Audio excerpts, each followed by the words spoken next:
Dan juga kemarin kita lihat GameStop ya bro. GameStop mengalami kenaikan yang luar biasa ya beberapa tahun. Ya. Lalu kemarin begitu Roaring Kitty keluar, mereka bilang live streamingnya disappointing begitu dia habis pamer call optionsnya rugi ratusan juta dolar. Orang kaya baru Roaring Kitty bro. To be exact 285 juta USD ya kurang lebih. Dan meme-nya banyak yang bilang bro kalau Sun ini malah Roaring Kitty yang jadi bilioner, ngalahin Nancy Pelosi dulu. Dia kan ngalahin Nancy Pelosi ya. Iya, bahkan sampai Buffett kalah bro sama Nancy Pelosi bro. Iya, benar. Insider trading tuh emang hebat ya, luar biasa. Nah, ngomongin soal itu, gue itu bukan orang yang gampang percaya terhadap sesuatu di dunia ya, apalagi dunia maya ya. Iya. Gue orang yang sangat skeptis. Dan gue bisa di sini dengan jadi orang yang skeptis. Menurut lu, is Roaring Kitty real, orang biasa aja? Atau itu karakter yang dibuat sedemikian rupa untuk menyerupai Damani? Bagaimana? What's your take on that?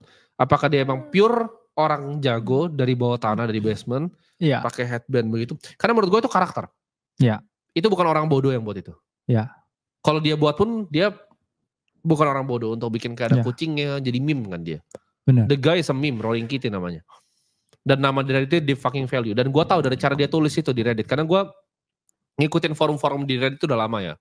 Jadi bahkan kalian tuh gak tahu, gue tuh ada ya di forum-forum Reddit dan lumayan besar. Kalian gak tahu. Mungkin kalian ada yang ngikutin. Ya. Jadi di beberapa forum Reddit, gue lumayan aktif sebenarnya dari dulu. Dari zaman si Roaring Kitty itu di fucking value. Cara dia nulis, it's not orang internet yang tulis bro. Iya. Itu financial analyst gayanya. Benar. Sangat detailed dan how dia deep dive ke suatu project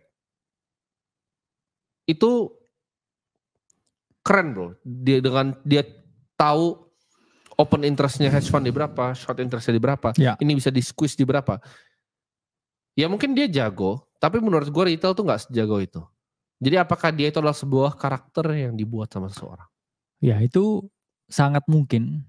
Untuk tapi, ngambil simpatinya retail buat dikerjain semua. Benar. Tujuannya ya jelas buat apa atensinya retail karena semua itu diciptakan bro. Kripto naratif juga diciptakan untuk tujuannya mempengaruhi persepsi dari retail. Dan ya ada 4 ya. Kita ungkapkan kalau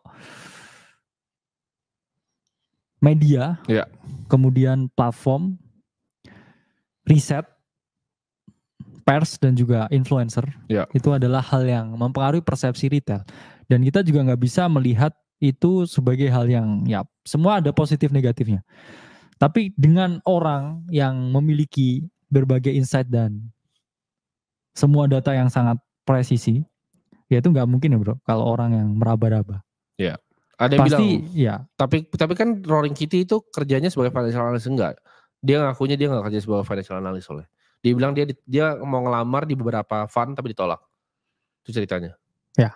Terus keluar dari basement bisa ngerti ya semua. Ya alasan ditolaknya juga ini juga ya.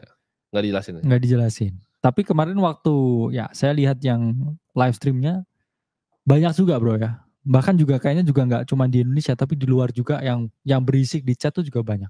Oh banyak berisik. Jadi sama aja mungkin. Maki-maki dia, padahal dia jago loh. Itu yang bisa pegang minus call option 200 juta dolar itu nggak sembarang orang. Itu triliunan di display kali ini. Jadi menurut gue dia dengan karakter seperti itu dibuat atau dia yang buat sendiri. Dia yang buat sendiri karakternya pura-pura bodoh untuk pura-pura kelihatan bodoh. Dia nggak pura-pura bodoh. Dia pura-pura kelihatan bodoh. To be likable mungkin. To be likable. Yes. Karena untuk kalian bisa menginfluence seseorang, salah satu yang penting itu adalah likability. Kalian ngeliat similarity. Oh mirip dia di basement sama gue, hidupnya sama-sama ini mau mengubah hidupnya dari GameStop. Likability itu manipulasi influence paling tinggi. Ya kemiripan.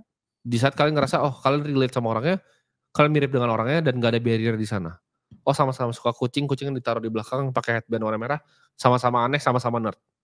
Nah itu barang jualan yang sangat seksi. Ya mungkin setelah turun keluar rumah naik Rolls Royce mungkin ya. Mungkin. Tapi ya itu sih bukan rumor ya. Saudara dia naik Porsche. Iya. Saudara naik Porsche. Sebenarnya juga SBF setelah diketahui ya tempat tinggalnya kayak istana bro. Wah istana itu bro.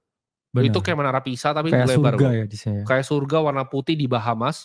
Mobilnya juga banyak ya bro. Ada Supra juga. Benar. Tapi yang diakuin dia naiknya apa? Corolla kan? Iya.